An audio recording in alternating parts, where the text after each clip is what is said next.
Olá, estamos de volta aqui para o próximo bloco para tratar da regularização fundiária urbana no país.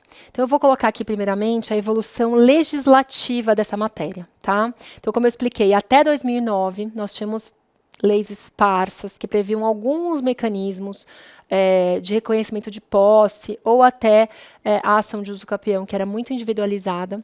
Tínhamos em São Paulo algumas normas de serviço que previam um procedimento que não era judicial, mas era judicializado porque era no Poder Judiciário perante o juiz corregedor para regularizar alguns parcelamentos, mas não tínhamos uma legislação forte nessa matéria. Em 2009, nós tivemos o grande divisor de águas, que foi a Lei 11.977 de 2009, que depois ela foi alterada pela Lei 12.424 de 2011, em que alterou alguns pontos dessa lei, e foi um grande divisor de águas. Por que eu falo que foi um grande divisor de águas?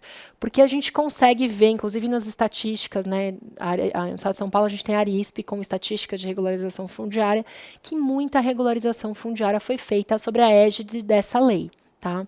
Essa lei, ela privilegiava, ela colocava o procedimento muito mais nas mãos do registrador, então ela tirou do juiz, né, onde ela estava antes, tirou essas medidas do judiciário e jogou as medidas para via administrativa, via registrador de imóveis.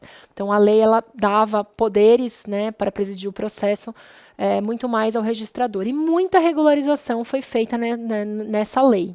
Tá? Em 2016, para surpresa até da comunidade jurídica, eu mesma fui pega de surpresa, porque para mim a lei estava funcionando a bom termo, houve uma medida provisória, a medida provisória 759 do presidente Michel Temer, que no dia 23/12, ou seja, quase no Natal, revogou toda a normativa de regularização fundiária da lei 11.977 de 2009. Tá? Houve uma revogação total e uma nova regularização foi montada, uma nova roupagem de regularização foi montada naquele momento. A medida provisória, ela foi feita, não sei se às pressas, mas ela tinha muita redação truncada, muita coisa que não dava para entender, muitos retrocessos, né? Tanto é que ela teve mais de 800 emendas, propostas de emendas, né? Durante a tramitação da aprovação da SMP, da conversão da SMP na Lei 13.465, né? E muita coisa foi alterada. Então, a medida provisória ela era truncada, ela era de difícil entendimento, mas ela durou pouco, né? Lá em julho de 2017, já veio a Lei 13.465, que é a nossa lei de regência hoje, que hoje nós podemos falar que é a Lei de Regularização Fundiária. Vocês vão ver que ela é uma lei também muito extensa, que não trata só de regularização fundiária urbana, que é o nosso tema de hoje, ela trata de regularização fundiária rural, ela traz novos instrumentos urbanísticos, ela até altera a lei de alienação fiduciária, que não tem nada a ver com a nossa matéria, enfim, é uma lei cheia de dispositivos ali, não só relacionados à regularização fundiária, mas hoje ela é um instrumento que nós trabalhamos, né, ela é a lei de regência que nós trabalhamos para a finalidade de regularização fundiária. O que mais, além dessa lei, que a gente tem que trabalhar hoje em dia? O decreto 9.310 de 2018, que é o decreto que regulamenta a lei. E esse decreto ele inovou em alguns aspectos, tem algumas coisas diferentes nesse decreto, por isso que ele é em certa medida criticado, mas ele dá ainda outro detalhamento para ações de regularização fundiária, então ele tem que ser observado também. E em alguns estados, como o estado de São Paulo, existem normas de serviço que também já acompanharam a lei nova, mas que estão em constantes revisões. Então, cada estado deve procurar por suas normas de serviço e saber se elas estão atualizadas de acordo com a nova legislação. Então, hoje, o aparato jurídico que nós temos para trabalhar com regularização fundiária é a Lei 13.465 de 2017, o Decreto 9.310 de 2018 e as normas de serviço, se houver. Tá? É isso que nós vamos olhar quando nós estamos falando de regularização fundiária hoje no Brasil. E o que nós podemos falar de inovação em relação à Lei 13.465, comparando ela aí um pouco com a lei anterior, que é a 11.977. Tá? A nova lei, eu falo nova, mas ela já não é tão nova, ela é de 2017, já temos aí 2 anos de lei, mas ela é nova ainda porque ela ainda não surtiu, não tivemos a oportunidade de ter todas as discussões e os desdobramentos dessa lei. Então, eu chamo de nova porque ela é a mais nova que nós temos. Tá? Então, a nova lei, ela aproveitou conceitos da Lei 11.977, até da medida provisória, ela alterou, ela trouxe um conceito novo, que é o núcleo urbano informal, então isso é bastante importante para nós entendermos, né, o que será objeto de regularização fundiária urbana no Brasil. Núcleo urbano informal. Antes era assentamento, falava assim, assentamento informal, consolidado, enfim. Hoje é núcleo urbano informal. E o que é núcleo urbano informal? É o assentamento humano, com usos e características urbanos, ainda que situado em área rural. Isso é uma novidade, tá? Isso daqui é uma grande novidade, porque na lei anterior não era. Era um grande problema quando a área era situada em área rural, tá? Por quê? Porque se eu tenho um núcleo habitacional de pessoas morando, ainda que seja em área dentro do plano diretor da cidade que seja considerada rural, eu tenho um uso urbano. Por quê? Porque moradia é considerado um uso urbano. Então, o que a lei estabeleceu? Ainda que eu tenha um núcleo urbano informal, mas ele fique fora da zona urbana, ou seja, em área rural, ele vai ser considerado urbano para fins dessa lei. Então, eu vou aplicar todo o aparato da legislação de REURB, que a gente chama, né, regularização. A lei trouxe esse apelido agora para regularização fundiária, que é a REURB.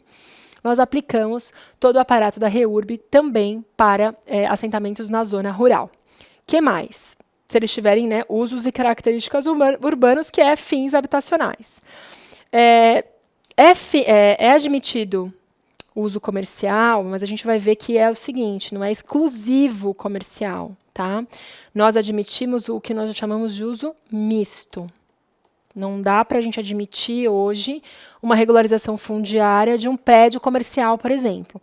Mas é muito comum que dentro de um bairro que está sendo regularizado, nós tenhamos residências, tenhamos pequenos comércios, tenhamos igrejas, tenhamos, enfim, uma grande variedade de coisas dentro de um mesmo bairro que está sendo regularizado. Então, não vou deixar a farmácia, a padaria fora da regularização. Isso vai ser regularizado porque tem uso misto. Então, isso era uma dificuldade na lei anterior, que também nessa lei atual ficou muitíssimo clara. O que mais que nós podemos regularizar? Unidades habitacionais de áreas inferiores à fração mínima de parcelamento. Por quê? Porque a legislação entende que se a área é superior à fração mínima de parcelamento, eu posso fazer o parcelamento de acordo com as leis de parcelamento. Mas se ela tem uma fração mínima, especialmente quando eu estou tratando de imóvel rural, aí sim eu consigo utilizar a lei de regularização fundiária. E também eu aplico para quem? Eu aplico para os loteamentos clandestinos, irregulares, ou no qual não foi possível realizar a titulação. Tá? O que é a titulação dos ocupantes? Acho que eu falei um pouquinho disso no primeiro bloco.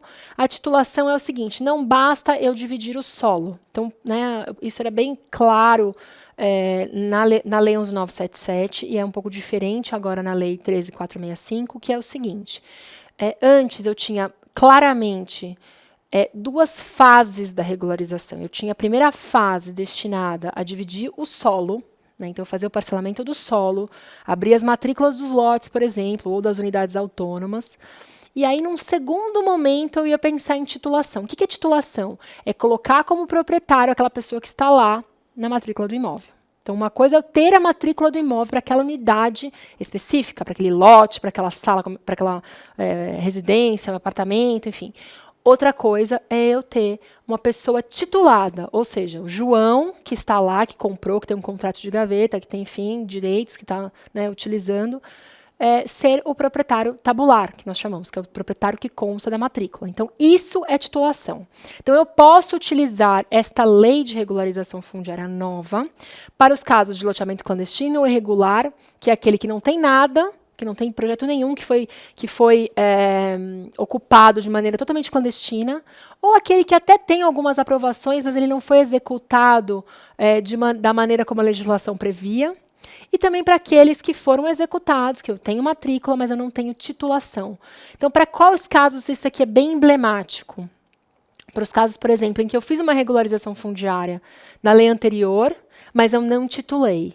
Então, eu tenho a regularização, eu tenho os lotes abertos já, as matrículas dos lotes abertos, mas eu não tenho titulação. Então, o que essa lei está me dizendo? Você pode utilizar essa lei para titular as pessoas. Por quê? Porque a sua regularização não está completa. Ela só vai estar completa quando tiver a matrícula do lote e o proprietário dele. Então, isso é um imóvel perfeitamente regular. É um imóvel bem descrito, bem caracterizado, com o proprietário. Não adianta eu ter um lote bem descrito e não ter o proprietário, não ter propriedade de quem? De todos aqueles que figuram na matrícula, que são pessoas indeterminadas, muitas vezes. Então, a legislação quer o quê? Que as duas coisas se encontrem, tá? O que mais prevê essa lei em termos de alteração em relação à Lei 11.977? Nós temos um deslocamento de responsabilidades do RI para o município. Por que foi feito isso? Nós não sabemos, né? Tenho certeza que não foi por ineficiência dos registros. Foi muito mais por uma questão de aparato, de custo, né? Porque as regularizações são muito custosas e muitas vezes, na maioria dos casos, não tem nenhuma contrapartida com relação a isso. Então, para manter também o equilíbrio, né, financeiro, especialmente das serventias menores, de cidades com marcas menores, que trabalham às vezes até na linha do negativo e do positivo, né? Então, uma regularização enorme, com várias providências, com várias coisas, tudo gratuitamente, iria desequilibrar essa relação. Mas o fato é que a legislação transformou,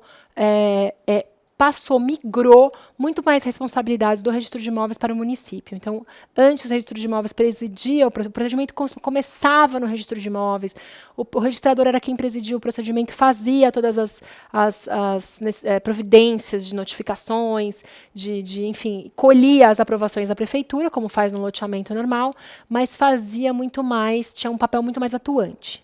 A Lei 13.465, ela deslocou essas atribuições para a prefeitura, até por uma questão, acho que, de responsabilidade, porque a prefeitura é o ente governamental que vai estar por trás de olhar isso realmente com olhos mais clínicos. E também a nova legislação, e isso também é um outro fator que houve esse deslocamento, ela exigiu muito mais estudos e muito mais cuidados para se fazer uma regularização. Então, muita gente fala assim, e agora, com a Lei 13.465, é que a regularização vai se desenvolver, porque antes não dava, não tinha uma lei tão forte. Tinha uma lei muito forte. E eu digo que era até mais fácil fazer regularização na Lei 11.977 do que é hoje na 13.465. Por quê? Porque a Lei 13.465, ela se preocupa muito mais. Ela tem uma preocupação assim, eu não quero, o governo dizendo, eu não quero que vocês façam uma regularização de papel.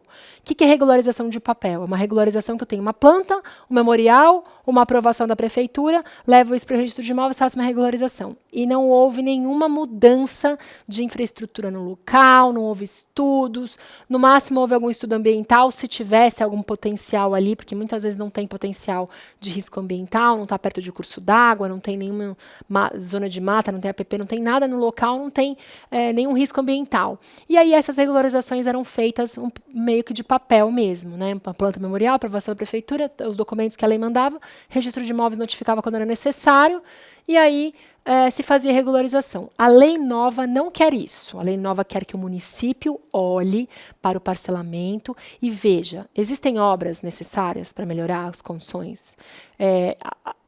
A lei descreve quais são as infraestruturas mínimas que tem que ter. O município tem que olhar para isso. Eu vou ter que fazer, vai ter que ser feita obras para se encontrar, para se atingir essas infraestruturas mínimas. Há risco, não há risco, há situações ambientais, não há, enfim. A lei prevê uma série de estudos e de cuidados que a lei anterior não previa. Então, hoje em dia, com a lei nova, é bem mais difícil fazer uma regularização do que era no passado, com a lei 11.977. Porém, os resultados que se esperam dessas regularizações são melhores. Por quê? Porque vai efetivamente haver uma melhora no núcleo, né? Não adianta eu regularizar puramente o que eu tenho lá, e isso não está de acordo com o mínimo de habitabilidade do local. Então, as questões urbanísticas são muito mais trabalhadas aqui, né? Depois, o que mais que nós temos aqui? Nós temos exigências mais rígidas com relação à notificação de proprietários. E aí a lei tem uma divergência que você deve notificar somente os proprietários ou também os titulares de direitos reais. Então, entre o artigo 28 e o artigo 31, tem essa divergência. Então, o que eu falo? Na dúvida, né, se há uma aparente divergência entre os dois, notifica os dois, tanto os proprietários como os titulares de outros direitos reais na matrícula. Então, se eu tenho lá um usufrutuário, se eu tenho lá um credor, enfim, outros direitos reais, eu também preciso notificar essas pessoas. E quem mais? Os confrontantes. Tá? Todos os confrontantes das matrículas vizinhas. Na lei anterior, eu precisava fazer essas notificações necessariamente? Não precisava. Eu só precisava na lei anterior fazer essas notificações se eu fosse fazer a demarcação urbanística. E no estado de São Paulo, isso ficou bem claro por causa das normas, eu só fazia demarcação urbanística na lei anterior se eu não tivesse matrícula ou transcrição bem descrita para trabalhar. Então, tivesse um material, uma tábua registral firme para eu trabalhar. Então, eu não encontrei o registro, ou não encontrei a matrícula. Aí eu fazia uma demarcação urbanística e fazia essa notificação de pessoas que estivessem no entorno ou de possíveis proprietários, ou não tivesse certeza de onde está esse registro. Daí eu fazia esse procedimento de demarcação urbanística. Do contrário, nós não fazíamos esse procedimento de demarcação urbanística e aí não era necessário pela legislação intimar nem proprietários, nem confrontantes. Eu, por cautela, nas minhas regularizações, quando eu tinha uma quantidade normal de proprietários, né, 1 a 5, 10 no máximo, eu tomava o cuidado de notificar esses proprietários. Confrontantes não, porque a lei falava o seguinte, se você não está vendo a matrícula expandir, vamos supor que nós tivemos uma matrícula que está razoavelmente bem descrita, e o projeto de regularização encaixava certinho nessa matrícula. Não havia potencial lesivo para os confrontantes. Então, nós não notificávamos os confrontantes. Tá? E se eu tivesse uma matrícula, a lei, né, e as normas não me obrigavam a notificar o proprietário, mas nós notificávamos por precaução. Quando isso não era possível ou não era desejável? Quando nós tínhamos aquelas matrículas de 500 folhas, onde eu tenho 900 proprietários, com 900 cônjuges. Por quê? Porque as pessoas foram comprando frações ideais daquela matrícula, e eu tenho áreas dessa, né? Eram 900 lotes. Então, o loteador vendeu 900 lotes para 900 pessoas que são casadas, com mais 900, e eu tenho lá frações ideais registradas na matrícula ao longo de 500 páginas de matrícula. Pela lei anterior, eu não teria que intimar esse pessoal. Pela lei nova, eu tenho que intimar todo mundo. Então, isso é um grande problema. Eu não sei como vai ser resolvido, porque a gente não tem uma resposta ainda pronta nesses casos, mas isso é um grande problema que a lei nova, né, criou em relação à lei antiga. Por isso que eu digo que a lei antiga era um pouco mais fácil, não precisava notificar esse pessoal todo. Agora, com a lei nova, precisamos, né? Depois, nós temos uma coisa bastante importante. Por que há hoje essa preocupação de notificar todo mundo e ter todo mundo informado sobre a regularização? Porque a regularização hoje, houve uma preocupação da legislação de agrupar num mesmo documento que se chama Certidão de Regularização Fundiária, ou CRF, que é o documento mais importante de uma regularização fundiária. Então, a lei agrupou neste documento duas coisas: a regularização do solo e a titulação dos ocupantes. Então, preferencialmente, uma regularização vai sair da municipalidade com uma CRF, já com a divisão dos lotes, como vai ser. Estou falando de lotes porque é o mais comum e o mais fácil de entender. Mas pode ser lote, pode ser unidade autônoma, pode ser condomínio de lote, enfim, pode ser várias modalidades de organização de parcelamento do solo. Mas eu vou falar lote para ser uma questão mais fácil. Eu não vou sair de lá somente com lotes individualizados e matrículas abertas para esses lotes. Eu vou sair com uma CRF onde já me indica lote 1 pertence ao fulano de tal, lote 2 pertence ao fulano de tal. A gente vai ver se pertence o que é, porque tem várias formas de titulação. Nem todas as formas nós falamos em propriedade imediata. Muitas há um reconhecimento de posse para depois conversão em propriedade. Então, nós vamos ver isso na parte final da aula, quando nós falarmos mais de titulação. Mas o que essa regularização fundiária, agora com a Lei 13.465, quis? Juntar no mesmo documento essas duas coisas que antes na lei eram bem separadas. Então, por que a gente não tinha grandes preocupações de intimar o proprietário da área? Falar, nossa, você vai regularizar uma área e não vai intimar o proprietário? Mas a regularização em si, ela não trocava a titularidade do imóvel, né? Não havia uma substituição automática. Nós regularizávamos e as áreas continuavam em nome das pessoas primitivas das matrículas. Quando fossem muitas, no estado de São Paulo, se permitia que abrissem as matrículas com a indicação proprietários, todos aqueles que figuram na matrícula de origem, que é aquela número anterior. Então, essa matrícula era de quem? Indeterminado. Eu só ia especializar de quem era essa fração, né, de quem era essa matrícula, no momento posterior, no momento da titulação. Tá? Então, por isso que na legislação anterior não havia essa preocupação tão grande de intimar os proprietários. Na legislação nova tem. Por quê? Porque, preferencialmente, essas pessoas já vão sair titulares de domínio, ou pelo menos com direitos já reconhecidos em relação àquele imóvel. Então, por isso, há uma preocupação muito maior de notificar todo mundo para que ninguém seja pego de surpresa. O que mais? Há um fortalecimento, como eu falei várias vezes, dos instrumentos de titulação. Na nova lei, há muito mais instrumentos de titulação e há um grande incentivo à titulação. Grande incentivo. Para quê? Para que não se faça regularização só do chão, se faça também a regularização de seus proprietários. Tá?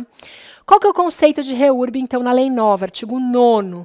Nós vamos trabalhar com o conceito que é medidas jurídicas, urbanísticas, ambientais e sociais destinadas à incorporação dos núcleos urbanos informais ao ordenamento territorial urbano e à titulação dos ocupantes. Então, notem que titulação dos ocupantes está ali também no conceito de regularização fundiária. Então, são medidas. A gente fala que a regularização ela é multidisciplinar. Por quê? Porque ela envolve medidas jurídicas, urbanísticas, ambientais e sociais. Tudo isso vai ter que ser analisado, isso aqui pelo município, município e município. E aqui nós entramos nas medidas jurídicas. Tá? Então, tudo isso vai ser analisado num procedimento de regularização. O que são núcleos urbanos informais? Só para deixar mais claro. São assentamentos humanos com usos e características urbanas, ainda que situado em área rural, como eu falei. Unidades de áreas inferiores à fração mínima, clandestinos e irregulares, ou no qual não for possível a titulação. Tá? E os princípios? Quais são os princípios? Os princípios em relação à medida provisória, eles foram e voltaram, tinham princípios bem esdrúxulos na medida provisória que foram tirados. Então, hoje nós temos 3 grandes princípios da regularização fundiária. Quais são? Sustentabilidade econômica, social e ambiental, ordenação territorial, ocupação do solo de maneira eficiente, combinando o seu uso de forma funcional. Então, esses são os 3 princípios que restaram da regularização fundiária, que está lá no artigo 9º, que trabalha justamente com essa sustentabilidade econômica. Então, assim, não dá para eu ter um núcleo de pessoas habitantes em que aquele núcleo não seja sustentável, nem do ponto de vista social, porque ele não tem infraestrutura suficiente, nem do ponto de vista ambiental, porque ele não tem preocupação de preservação com o meio ambiente, nem do ponto de vista econômico, porque esses núcleos informais são muito menos valorizados do que os imóveis regulares. O preço de mercado deles é muito diferente. A ordenação territorial também é vista como um grande princípio. Então, a municipalidade, ao regularizar, ela tem que ter esse olhar, né, de eu quero ordenar o território. Então, muitas vezes não dá para desfazer o que já está feito, mas dá para dar um mínimo de ordenamento, um mínimo de infraestrutura. Vamos olhar a mobilidade urbana, é uma das coisas que se olha. Né? Então, enfim, uma série de questões serão analisadas. A ocupação do solo de maneira eficiente, às vezes não vai ser eficiente deixar aquela população ali, tem previsão de remanejamento de população, especialmente em áreas de risco, que não sejam mitigáveis, né? E combinado com o uso de forma funcional, para que aquela propriedade cumpra a sua função social. Então, isso é muito importante também que você tenha em mente, né? A propriedade hoje no Brasil, ela tem uma função social, ela tem que ter uma função social muito relevante. Então, um imóvel totalmente irregular, sem preocupação com infraestrutura, sem preocupação com equipamentos públicos, não cumpre a sua função social. Ele acomoda mal a população e não tem o olhar do poder público de maneira adequada. Então, esses são os principais princípios da regularização fundiária. No próximo bloco, a gente continua a analisar esse tema.